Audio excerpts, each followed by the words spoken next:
Hey-ho there, my lovies. Guess what it's time for? Another Tales from the Step Stool. Yay, hooray. All right, I want to ask y'all a question. Do you believe in UFOs? See, I look at the universe as a place of infinite possibilities, where the only thing that you should expect is the unexpected. And more often than not, that's what happens. UFOs, I'm not so sure about, but I'm fascinated about the possibility. Absolutely.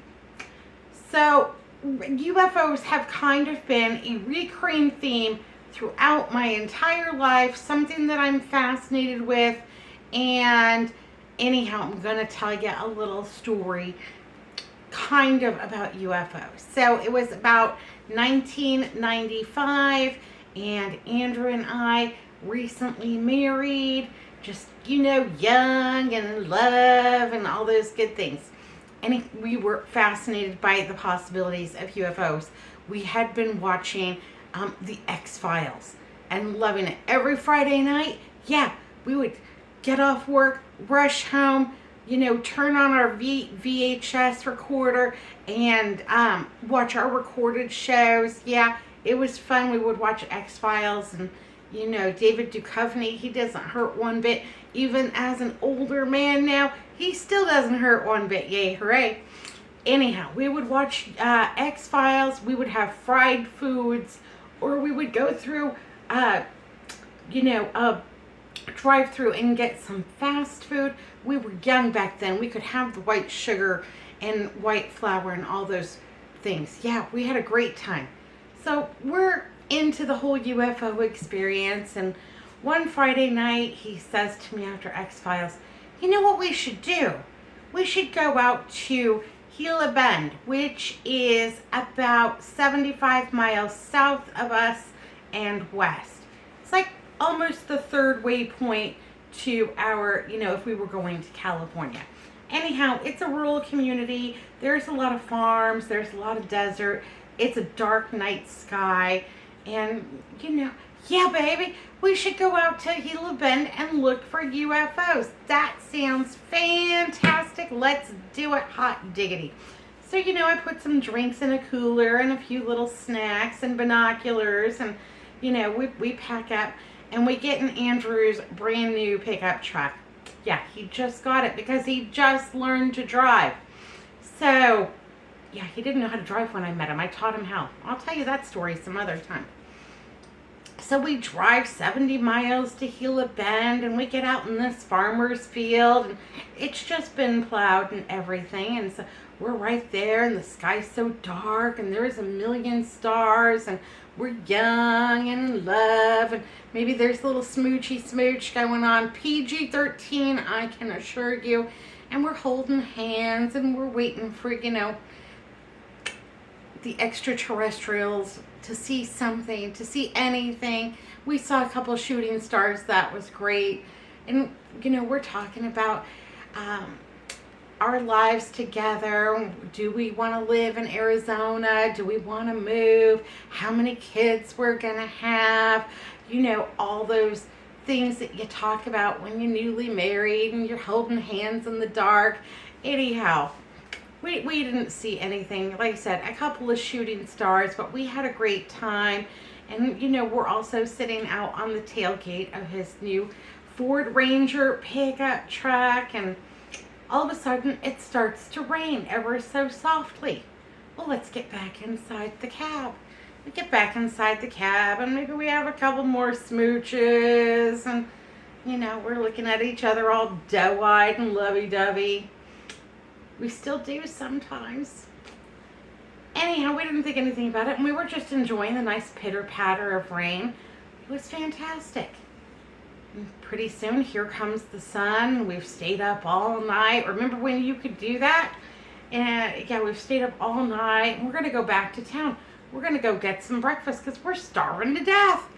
So we, turn on the truck, and he puts it into gear, and the tires just spin. Yeah, it had rained more than we thought, and we had sunk down into this freshly plowed farmer's field. Yeah, Andrew, stop.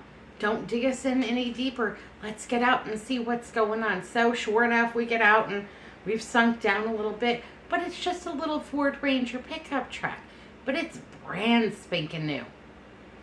And he says to me, I bet if you just gave it a little bit of push while I went forward, that I could just get going and then I'll meet you at the edge of the field. And all I can think about is I'm hungry and I need to go to the bathroom. So let's get the Hades out of here, you know? So sure, why not? I get behind the truck and I can't be the person in the driver's seat because my feet don't touch the pedals in this car, in this truck. So I get back there and I'm giving it a good push and all of a sudden it gives and he takes off for the edge of the field. Don't stop, don't stop, don't stop. But while he's going, and getting some, leverage in the mud, those tires are just whipping up all this mud. I am covered from head to toe in this mud in this farmer's field. And he keeps going. He gets to the edge of the field. He gets out onto the solid packed, road between the two fields. And I come clumping across the field in all the mud. I'm covered from head to toe. I look like something from the Swamp Thing. It's not good at all. It wasn't pretty. And I get over there and he comes out and he looks at me and, oh, Shorty Vaughn, that's bad. You are all covered in mud. That's just terrible. I am just completely, the front of me, the back doesn't look too bad except for, where I clomped through the mud and maybe I fell a little bit and my tuchus is all muddy and yeah, it was a whole thing. Anyhow, from the waist up on the back, okay. From the waist down and on the front, just completely covered in mud. It's like, Shorty, I hate to be, we don't have anything. We don't have a tarp. We don't have a garbage bag. We don't have anything. And there's just no way I can let you into my brand new truck all covered in mud. You're going to have to ride back home in the bed of the pickup truck. Now in Arizona, it is not illegal for a human to ride in the back of the pickup truck. That's A-OK. You cannot let your dog ride in the back of the pickup truck. So, he won't let me back in. He doesn't want mud in his new truck. And I looked at him and I said, I really love you. And when we get home, I'm going to have some choice words. And just remember that even though I'm mad at this point, that I still really love you. And I get into the back of the pickup truck and he drives home. Now, it is autumn and it is morning. And, our overnight low was like 54 degrees. So it's still chilly at 5, 6 o'clock in the morning when we were on our way home. Yeah, still chilly. I'm wet and cold. I was mad, covered in mud. And then when we got home, it's like, I don't think you should go in the house like that. Well, what do you want? I think we should just turn the hose on you. Yeah, so he sprayed me off with the hose.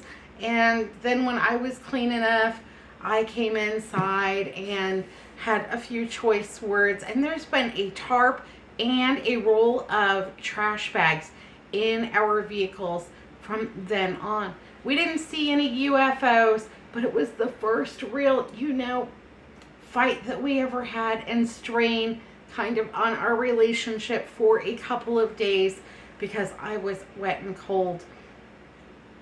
And no UFOs, but I learned a lesson. Yay, hooray. Anyhow, even now, I've got a tarp, I've got garbage bags. Anything happens, I'm ready for it. That car, the Shorty Mobile, is packed to the gills.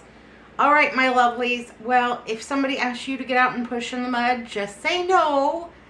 And be good, be careful, look both ways. I'll see you next time. Bye now.